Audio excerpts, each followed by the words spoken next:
to our teacher, Miss Libby Sarokam. Good day to you, ma'am. Today, I will be reporting about calamansi and its current production rate and economic importance. So what is calamansi? Calamansi is a citrus fruit also known as Citrofortunella macrocarpa or calamundin. It's native to the Philippines. Currently, it is wide grown in India, throughout Southern Asia, and Malaysia. It is available year-round in the Philippines. The calamansi tree is evergreen and small, attaining a height of 2 to 7.5 meter at maturity. Its broadly egg-shaped leaves are dark green below. The small white fragment flowers are grouped into clusters. Calamansi fruit is round with greenish yellow to orange skin which can be easily peeled. Calamansi is one of the major fruit crops and it is excellent source of vitamin C, processed into syrups, juices, concentrates, powder, and purees, and has many medicinal uses. Calamansi can be used for medicinal purposes. Rubbing the juice on insect bites eliminates itching and irritation. It is taken orally as cough remedy, as a laxative to loosen the bowels, and is combined with pepper to expel phlegm. The roots are used for treatment at childbirth and leaves to cure gas pains. Calamansi is also popular as potted ornamental plant. There are 3 varieties of calamansi planted worldwide. First is lemon or citrus lemon. Lemon are oval-shaped citrus fruits with smooth pore skin. Some of the common lemon fruits have a pointed tip on the bottom of the fruit, while other lemons such as Florida lemons are rounded at the base. So lemons are the fastest growing citrus fruit varieties and very easy to grow in containers and anywhere in the land base. Most of the fruits are frost tender and should be covered or brought inside when temperatures reach 30 degrees. Then the second one is kumquat or Citrus japonica. It is also called kinkan. Although kumquat trees are native for Asia, specifically in China and Indochina, they are also cultivated in Japan and in the United States, in some states, in seasonal days such as countries like California and Florida. In ornamental plants, some more kumquat trees are grown for their sweet edible fruit. Kumquat trees are used for the Christmas tree decorations. Because of the diversity of their use, kumquat trees are becoming popular to grow at home. So the third one is limes or Citrus aurantifolia. Limes are small with oval-shaped citrus fruits with absorbent and smooth skin. Lime color always ranges from light to medium green, sometimes with a slight yellow cast. Limes and lemons look similar, but limes are smaller and green when ripe and lemons are yellow in color. So as we can see the picture there, lagi makita nga difference nila. Kaya ang lemon, it is kuan siya big, and then ang lime gamay ra siya sa kuan. Then yellow ang lemon, ang lime is green. Then limes are the tenderest of the citrus varieties, and usually it will be quite thorny, difficult to grow in the ground without water molecule, much better suited to containers. Protect at 32 degrees, watch when cold carefully. Calamansi current production rate. Calamansi production was decreasing 2000 to 2004 but reversed this trend in 2005 onwards. Yields covered 9 tons per hectare in the last 7 years, 2000 to 2006. Major source is in Oriental Mindoro province, 60%, but they can only harvest 4 to 6 months in a year. Southern Philippines, Mindanao contribute only 15% of total production, but they can harvest year-round. Average farm size is 1/4 hectare, although 20% of the calamansi farmers cultivate more than 1 hectare of land. The Department of Agriculture, DA, has identified calamansi as one of the most important fruit crops grown in the Philippines. In terms of area and production, it ranks fourth to banana, mango, and pineapple. The Southeast Asian Regional Center for Graduate Study and Research in Agriculture, (CERCA), reported that the country's calamansi export ranged from 20 to 35 metric tons in 2008 to 2013. In Davao region, one of those which adventured into production of ready-to-drink calamansi fruit juice and calamansi concentrate is Tagum Golden Foods. It exports some of its production to South Korea.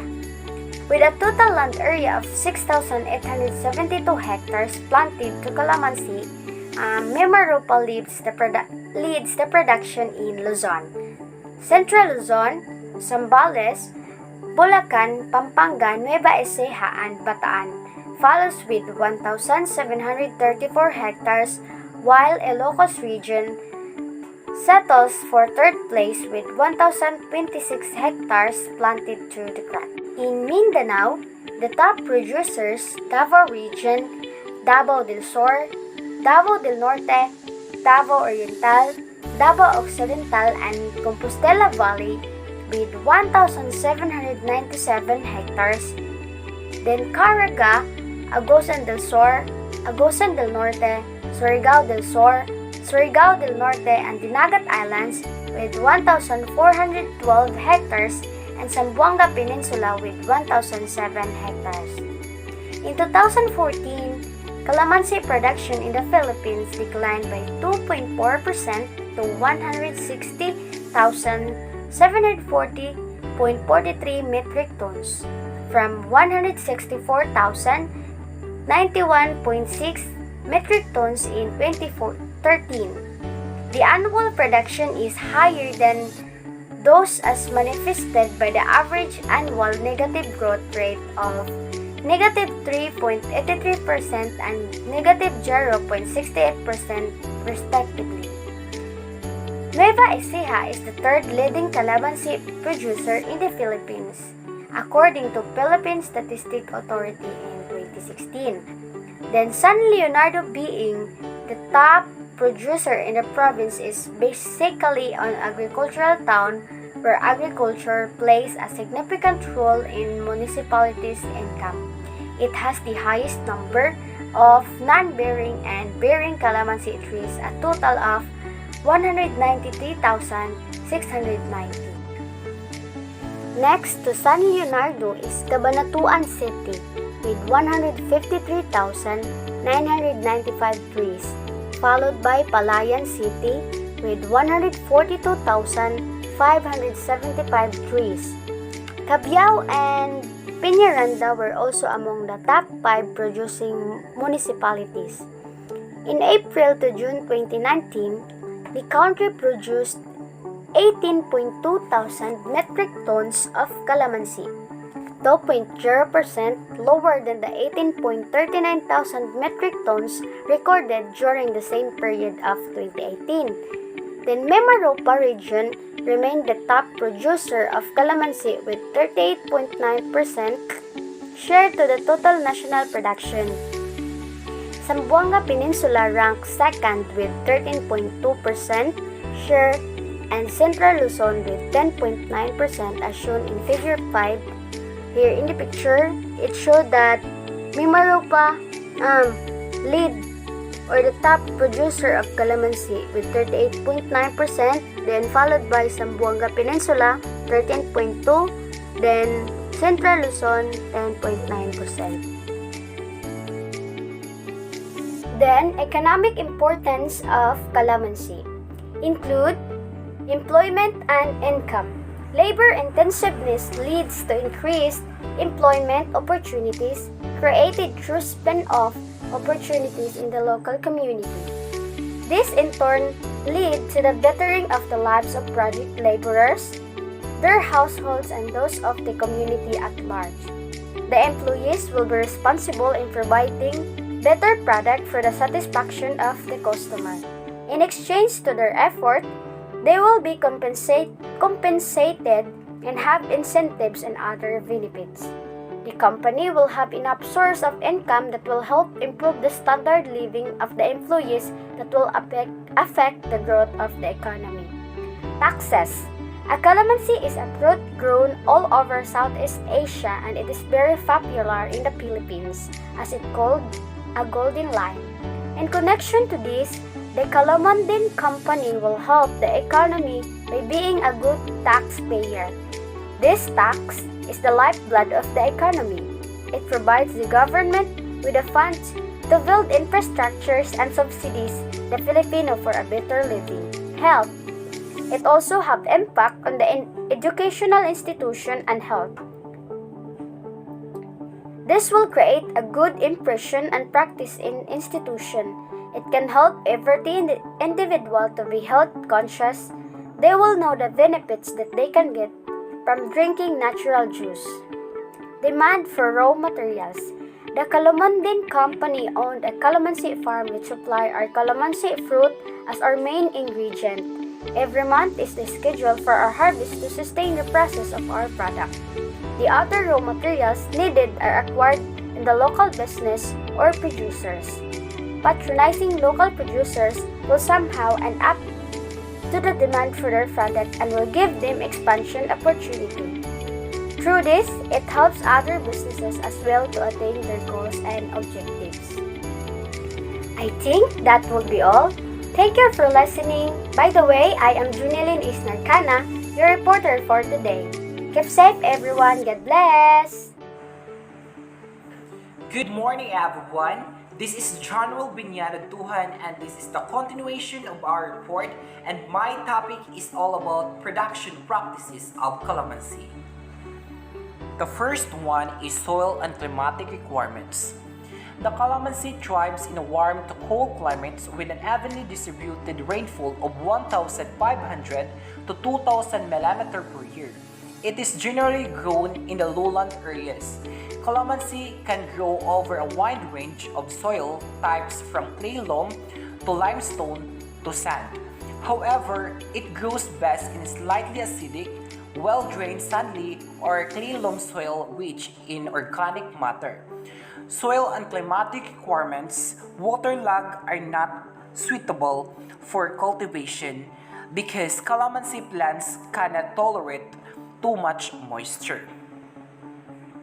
Cultivation practices. First is propagation. The calamansi may be propagated by seeds. However, general practice for large-scale multiplication of superior trees propagation is done by shield budding using calamandrine as rootstock. Other methods of propagating calamansi are stem cutting, marketing, and grafting. And the second one, planting transplanting. Sow seeds in a seed bed 1 to 2 cm apart at a depth of 1 cm, and after 4 to 5 months when seedlings are 10 to 15 cm tall, transplant them to individual containers. Establish the planting materials at the start of the rainy season.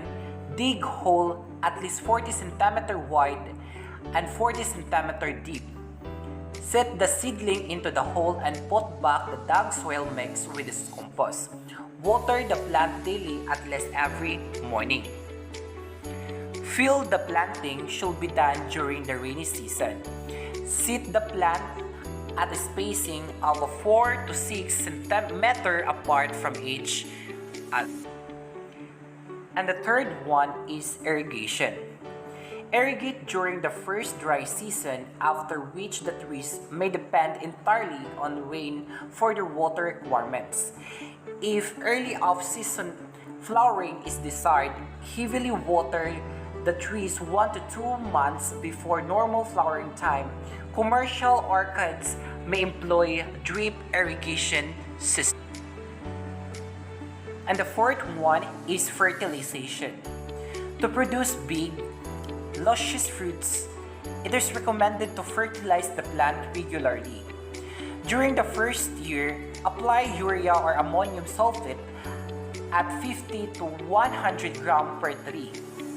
In the second year, increase the amount of fertilizer to 200 to 300 grams per tree.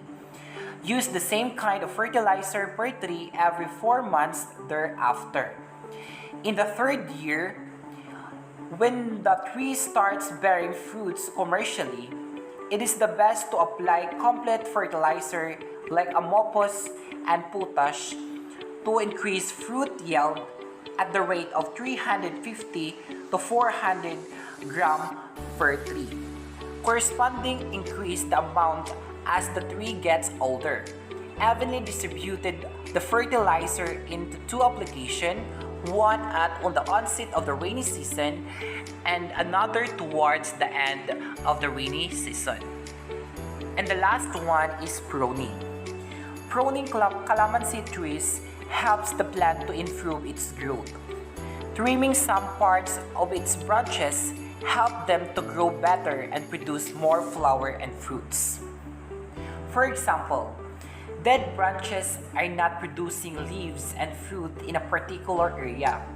When the water and nutrients coming from the soil transfer to all the parts of the plants, the dead branches might still get some of those, but it will not help anymore to the plant. So in order for the nutrients to the transfer to the rest part of the tree, you need to cut them.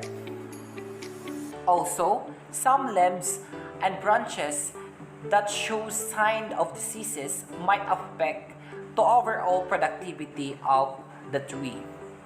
Pruning is beneficial to the tree and it will show you better growth sooner. And I think that's the end of my report. Thank you. Hello everyone. So let's proceed now to insect pest and disease management of calamansi. First is citrus thrips. Symptoms of damage: leaf curling, ring-like appearance of the fruit, irregular, mottled patches on rind. To manage, collect and destroy the damaged plant parts, spraying with systematic insecticides at flush growth periods. Spray melathion 0.05% or monocrotufos 0.36% or carbaryl 0.1%.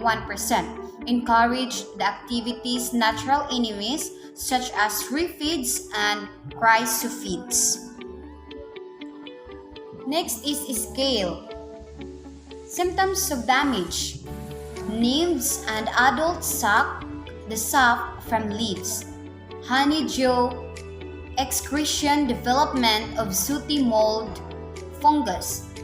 To manage, spray dormant oil in the late winter. Apply mixture of manure compost tea, molasses, and citrus oil. Garlic pepper tea also helps. Next is cirrus butterfly. Symptoms of damage: caterpillars prefer on light green tender leaves, feeding voraciously and leaving only the mid-ribs. Severe infestation, the entire tree gets defoliated. Management: handpick the larva and destroy. First intar, spray of 1.5 ml monocrotufos, then 1 ml DDVP. Later stage, spray indosulfan 35 EC 2 ml or later. Field release of parasite trichogram. Next is citrus aphids. Symptoms of damage: feeding by aphids, distorts shoots and can transmit plant viruses. They produce honeydew, which encourages the growth of sooty mold. To manage, use yellow sticky trap. Spray with methyl dimethoate or dimethoate 2 ml or later. use some concealed beetles and spray aphids flies. Next is citrus leaf miner. Symptoms of damage: making silvery damp appearance, presence on the lower surface of leaves, leaves distorted and crinkled. Severe attack cause defoliation. Management: spraying of monocrotophos 1.5 ml, vinvalorate 0.2 ml or dimethoate 2 ml mixed in a liter of water at weekly intervals at the time of emergence of new flesh. Then spray application of NSTE 5%. Next, citrus scilla. Symptoms of damage: both nymphs and adults suck sap from the plants, an injection of toxic saliva. Affected plant parts dry and die away. It transmits the greening virus. Management: spray malathion 0.05% or monocrotophos 0.36% or carbaryl 0.1% or methylparathion 0.05%. Encourage the activities natural enemies such as aphids and chrysophids. Next is disease of citrus. Sooty mold. Symptoms: the disease is common in the orchards where mealybugs and scale insects are not controlled efficiently. Black velvety coating on the leaves, twigs, and fruit is the characteristics of disease. The coating is superficial and can be pulled easily from left. So, to control, spraying of weed-table sulfur plus metacid plus gum acacia in the month of May. Next is foot root gummosis. Symptoms: the symptoms appear as yellowing of leaves followed by cracking of bark and profuse gumming on the surface. The main source of infection is infected planting material. As a result of severe gumming, the bark becomes completely rotten and the tree dries owing to wriggling effect. To control, painting 1 meter of the stem above the ground level with borax help in controlling the disease. Then spraying and drenching with Ridomel MZ or a light is effective in controlling the disease control. Next is, I know that you are familiar with this disease. Symptoms: the lesions in early stages appear on the underside of the leaves as small, semi-translucent dots. In later stages, leaves often become distorted, wrinkled, stunted, and deformed on the fruit. Lesions consist of crocky projections which often break into scabs. Kalaang ko kanang ingani nga calamansi is kuan ba siya normal or bitaw siya. So karon I know na nga disease din na din siya sakit din siya.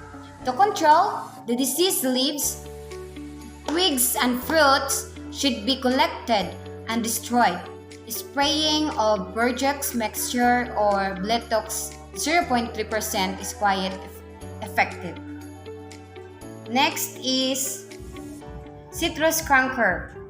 Kanisad, I know that you are familiar. Symptoms: it is the most serious bacterial disease.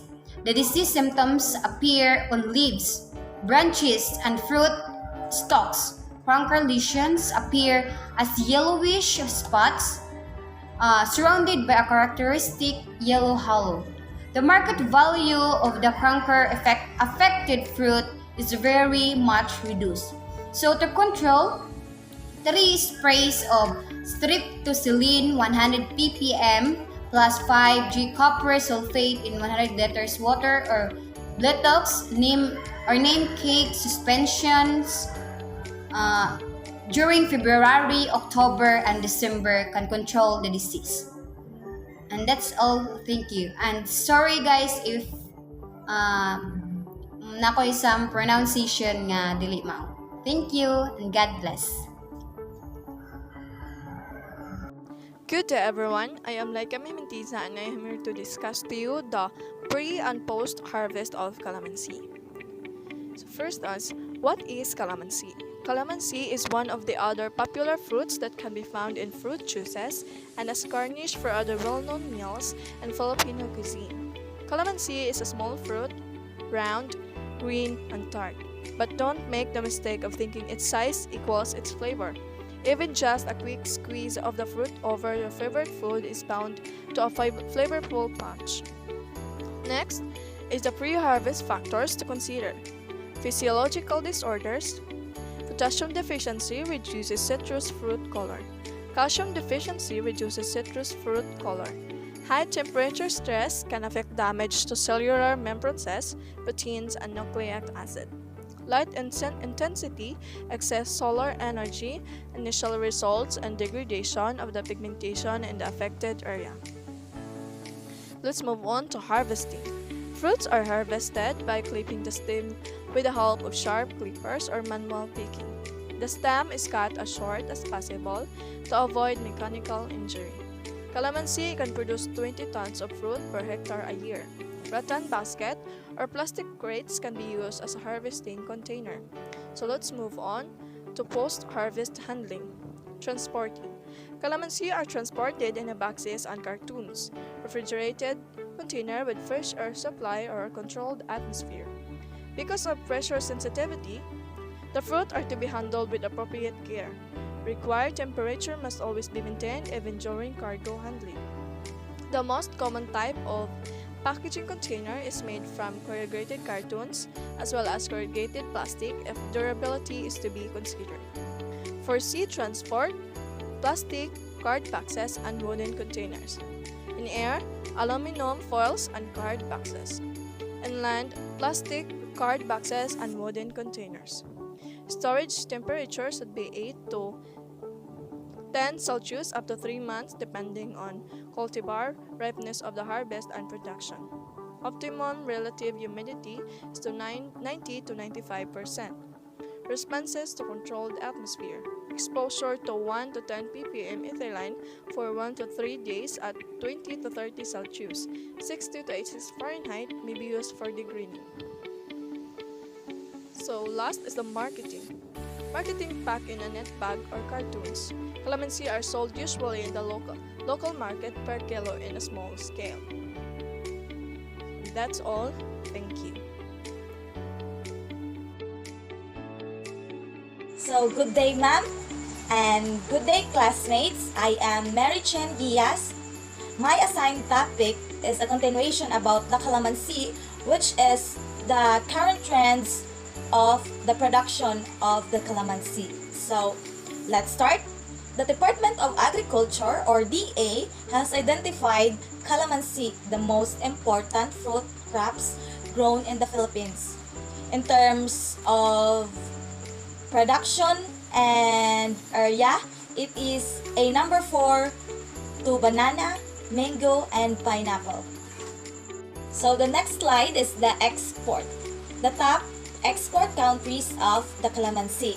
So I have here the table presented from the ranking of the countries and then the export percentage and the export value. So in the first rank, we have the United States, which is the export percentage is 19.13%. Then in export value, we have in 2018 a $22.2 million, and in 2019 we have $23.75 million, and then in 2020 we have $21.55 million. So in the rank 2 we have Spain.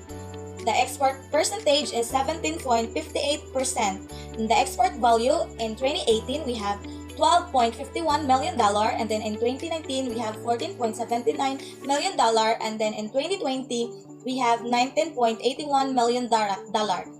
In Netherlands, in the rank 3, we have the export percentage, we have 15.32%, and the export value in 2018, we have $10.99 million, and then in 2019 we have $16.28 million, and then in 2020 we have $17.26 million. So in the rank 4, we have a country, Pakistan. The export percentage is 14.7%. And the export value in 2018, we have $22.89 million, and 2019 we have $9.77 million, and then in 2020 we have $15.9 million. In the rank 5, we have India. So in export percentage, we have 3.34%. And the export value, we have $1.2 million, and then in 2019 we have $1.07 million, and then in 2020 we have $3.77 million. In our rank 6, we have a country of Mexico, and the export percentage, we have 3.2%. In the export value in 2018, we have $5.34 million, and then in 2019 we have a $952,052, and then in 2020 we have $3.6 million. In the rank of 7, we have the Greece. We have the export percentage of 3.8%, and the export value is $1.86 million, and then 2019 we have $1.88 million, and then in 2020 we have $3.47 million. So in rank 8, we have South Africa. The export percentage is 3.1%, and the export value in 2018 we have $2.91 million, and 2019 we have $3.25 million, and in 2020 we have $3.39 million. And the last rank, we have the Israel. So the export percentage is 2.7%, and the export value is, in 2018 we have $4.12 million, and in 2019 we have $3.23 million, and in 2020 we have $2.44 million. So in the production volume, calamansi production volume in the Philippines from 2013 to 2020 in 1,000 metric tons. So I have here presented table, which is the characteristic per year and the production volume in 1,000 metric tons. So in 2020, we have 108.7 thousand metric tons. In 2019, we have 126,000 metric tons. And in 2018, we have 113.6 thousand metric tons. And in 2017, we have 116.7 thousand metric tons. And in 2016, we have 118.2 thousand metric tons. And in 2015, we have 162.7 thousand metric tons. And in 2014, we have 160.7 thousand metric tons. And in 2013, we have 164.1 thousand metric tons. So in 2020, the volume of calamansi produced in the Philippines was approximately 108.7 thousand metric tons in the same year. The production value of calamansi in the country amounted to about 1.98 billion Philippine peso. So in regional production, Mimaropa is the top producer of calamansi with a production of 39.74 thousand metric tons, contributed 34.1% of the total production. This was followed by the Calabarzon with 11.2%, Zamboanga Peninsula with 9.3%, Central Luzon have 8.8%, and then the last is the Davao region had 7.1%. Mimaropa also registered the biggest area planted to calamansi and the most number of bearing trees, contributing 33.2% and 29.6% accordingly. In Mindanao, the top producer is the Davao region, which include Davao del Sur, Davao del Norte, Davao Oriental, Davao Occidental, and Compostela Valley with 1,797 hectares. Then, the Caraga, which include Agusan del Sur, Agusan del Norte, Surigao del Sur, and Surigao del Norte and the Dinagat Island with 1,412 hectares, and Zamboanga Peninsula with 1,077 hectares. So, export market. Calamansi is in a great demand abroad in the South Korea. For instance, it is among the latest food fad. Calamansi is a very hot item right now. Emmanuel Ang, the Philippine Trade and Investment Center Commercial Counselor for South Korea, was quoted as by saying, "Business world. The Korean market for food and beverages is a very competitive one," Ang said. "There are so many products in the market, so the companies are trying to differentiate to give a new products to the market. Calamansi has gotten to that stage where it's very different from other lemon products. Probably before, when they put calamansi as flavor, some Koreans would not what it was. I think we have come to the point where there are a lot of Korean tourists coming to the Philippines. They are familiar with the calamansi. So, in the economic importance of calamansi, it is a trend practice in Southeast Asian culture to use Cetrophornella microcarpa externally on your skin because of its strong acid content, and fruit can eliminate those dark marks, age spots, acne scars, and blemishes on your face or the body. It is also used in culinary for a cuisine, and I use a home remedy for cough and colds. So I think that's it, and thank you for listening, everyone. God bless.